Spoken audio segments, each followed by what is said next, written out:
Sous le choc, des dizaines de milliers de personnes ont manifesté ce samedi dans toute la Pologne après par la mort d'une femme enceinte, victime, selon les ONG de défense des droits des femmes, de la législation en vigueur depuis le début de l'année, interdisant pratiquement tout avortement.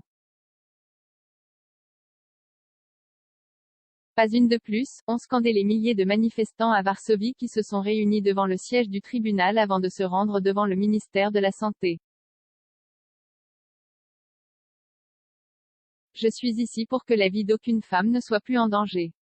L'actuelle législation tue les femmes, a déclaré Ewa Pietzik, une varsovienne d'une quarantaine d'années portant une photo d'Isabella.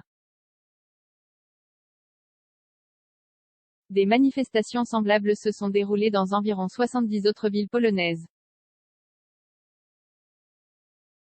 Morte d'un choc septique, Isabella, âgée de 30 ans et dont la grossesse avait commencé 22 semaines plus tôt, s'est éteinte fin septembre dans un hôpital à PSZczyna en Silésie, Sud.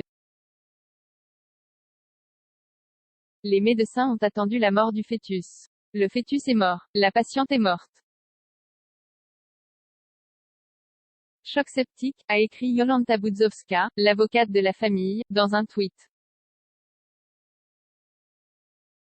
Selon elle, Isabella est la première à avoir perdu la vie en conséquence de la décision du tribunal constitutionnel d'octobre 2020, entrée en vigueur fin janvier.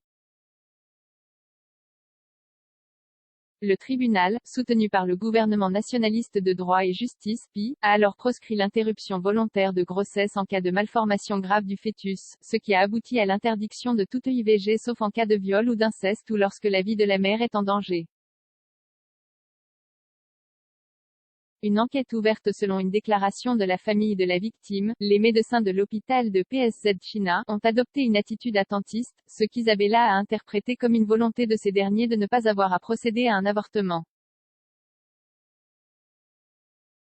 Deux médecins de l'hôpital de PSZczyna ont été suspendus de leurs fonctions après sa mort et le parquet local a ouvert une enquête.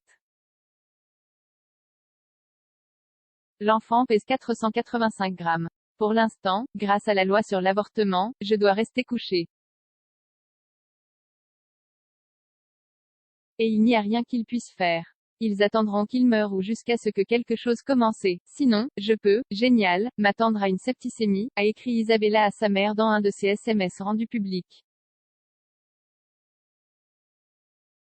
Ma fièvre monte. J'espère que je n'aurai pas de septicémie sinon je ne m'en sortirai pas, a-t-elle encore écrit. C'est l'horreur, ma vie est en danger. Et je dois attendre. Toute personne, y compris les médecins aidant à pratiquer une IVG, est passible d'une peine de prison de 3 ans.